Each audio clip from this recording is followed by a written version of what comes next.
Hi friends, today recipe kalyana வீட்டு கேசரி.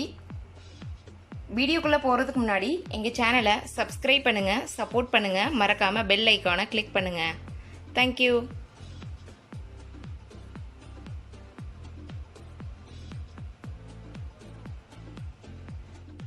இப்போ கல்யாண வீட்டு கேசரிக்கு தேவையான பொருட்கள் என்னென்னன்றதை பார்த்துடலாம். முந்திரி பருப்பு, கிஸ்மிஸ் பழம், 50 ml நெய், 1 கப் சுகர், 1 கப் ரவை. எந்த கப்பால் ரவை எடுத்தேனோ அதே கப்பால் சுகர் எடுத்திருக்கேன். ஏன்னா வந்து 1 கப்புக்கு 1 கப் ஈக்குவலாக போட்டிருக்கேன். நீங்கள் இன்னும் சுகர் அதிகமாக சாப்பிடுவீங்க அப்படின்னா இன்னும் கொஞ்சம் எக்ஸ்ட்ரா வந்து சுகர் ஆட் பண்ணிக்கோங்க. எண்ணெய் வந்து 50 ml sunflower oil. Sunflower oil தான் எடுக்கணும். ஏன்னா நல்லெண்ணெய் கடலெண்ணெய் எடுத்தோம்னா அதோடைய வாசனையை வந்து டோட்டலாக டேமேஜ் பண்ணிடும். ஸோ அதனால் நீங்கள் சன்ஃப்ளவர் ஆயிலாக பார்த்து எடுத்துக்கோங்க. அப்புறம் food colour, rose water option தான். அது போட்டால் நல்லா ரிச்சாக கொஞ்சம் இருக்கும். இப்போ வந்து எப்படி செய்யலான்றதை பார்க்கலாம். இப்போ பேன் சூடாயிடுச்சு. இப்போ கொஞ்சமாக நெய் ஊற்றி நம்ம முதல்ல முந்திரி பருப்பு, கிஸ்மிஸ் பழத்தை வறுத்து எடுத்துக்கலாம்.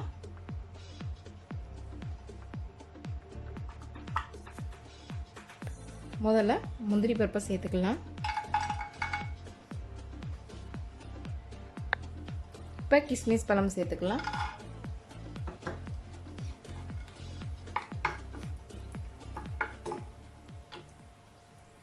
இப்போ இதை எடுத்து ஒரு பிளேட்டுக்கு மாற்றிடலாம். இப்போ இந்த நெய்யோட சேர்த்து ரவையை வறுத்துக்கலாம். மிதமான சூட்லேயே வச்சுக்கோங்க. லோ ஃப்ளேமில் வச்சுட்டு ஜஸ்ட் இது ஒரு 5 நிமிஷம் வறுத்து எடுத்துக்கிட்டா போதும்.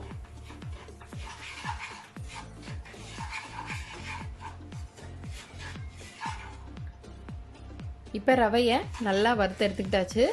கிட்டத்தட்ட நான் ஒரு 4 நிமிஷத்துலேருந்து 5 நிமிஷத்து வரைக்கும் நான் வந்து இந்த ரவையை வறுத்து எடுத்துக்கிட்டேன். இப்போ வந்து இதை ஒரு பாத்திரத்துக்கு மாற்றிக்கலாம், ஒரு பிளேட்டுக்கு மாற்றிடலாம். மாற்றிட்டு நான் இப்போ வந்து 1 கப் ரவைக்கு 3.5 கப் தண்ணி சேர்த்துக்கங்க. அப்போ தான் சூப்பராக வரும். இப்போ எந்த கப்பில் நீங்கள் ரவை எடுத்தீங்களோ அதே கப்பில் 3.5 கப் வந்து தண்ணி எடுத்திருக்கேன். ஸோ இதை இந்த பேனுக்கு மாற்றிடுறேன். மாற்றிட்டு இப்போ நான் வச்சுருக்க ஆயிலை இதோட சேர்த்துக்கிறேன். இதோட நான் வச்சுருக்க நெய்யும் கொஞ்சமாக சேர்த்துக்கங்க. ஸோ அதுக்கப்புறம் நம்ம ரவையை போட்டு கிண்டும் போது இன்னும் கொஞ்சம் சேர்த்துக்கலாம். ஸோ இதில் பாதி சேர்த்துக்கங்க. ஸோ இதோட நம்ம வச்சுருக்க இப்போ ஃபுட் கலர் கொஞ்சம் ஆட் பண்ணிக்கலாம்.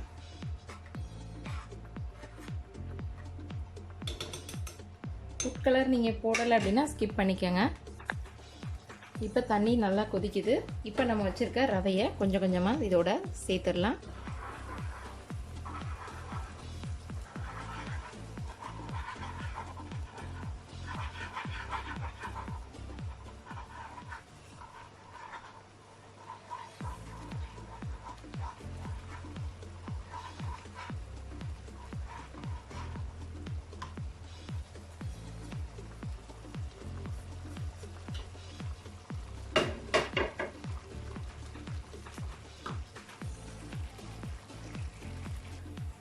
இப்போ தண்ணிலாம் நல்லா உறிஞ்சிடுச்சு. நம்ம வந்து ஈக்குவலாக ஊற்றலை.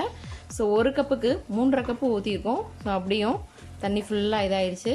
இப்போ நம்ம வச்சுருக்க இன்னும் கொஞ்சம் நெய் சேர்த்துக்கலாம். நெய் சேர்த்துட்டு நல்லா கலந்து விட்டுக்கோங்க.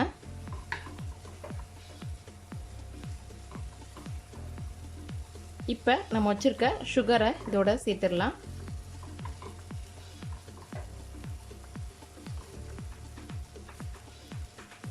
இப்போ நம்ம சுகர் சேர்த்தோடனே மறுபடியும் கொஞ்சம் மெல்ட் ஆகும். ஸோ எல்லா பக்கமும் நல்லா மிக்ஸ் பண்ணி விட்டுக்கோங்க. இப்போ ரோஸ் வாட்டர் சேர்த்துக்கலாம்.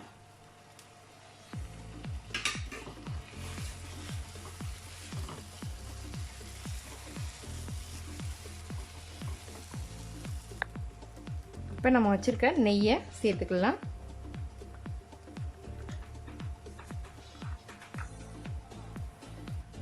இப்போ இதோட ஒரு பிஞ்ச் உப்பு சேர்த்துக்கங்க. உப்பு சேர்த்தோம் அப்படின்னா தான் நம்மளுக்கு வந்து நல்லா அந்த சுகரை வந்து நல்லா எடுத்து கொடுக்கும். ஸோ இப்போ எல்லா பக்கமும் நல்லா கலந்து விட்டுக்கோங்க. சுகரை உப்பு வந்து சுகர் போடும்போதே போட்டிருக்கணும்.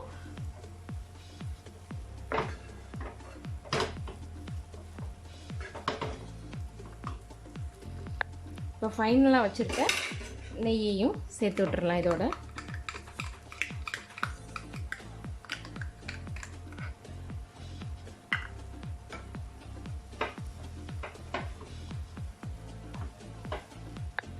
இப்போ கடைசியாக கொஞ்சம் ஏலக்காய் பவுட்ரு சேர்த்துக்கோங்க.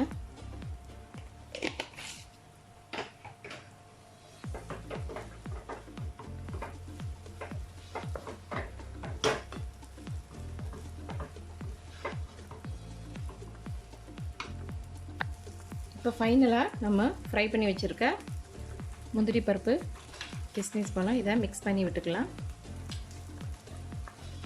மிக்ஸ் பண்ணிவிட்டு அடுப்பை ஆஃப் பண்ணிடலாம். அவ்வளோதான், ரெடி ஆயிடுச்சு கல்யாண கேசரி.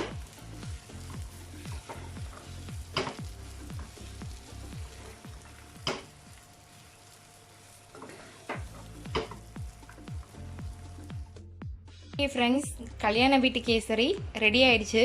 கண்டிப்பாக ட்ரை பண்ணி பாருங்கள், ரொம்பவே சூப்பராக இருக்கும்.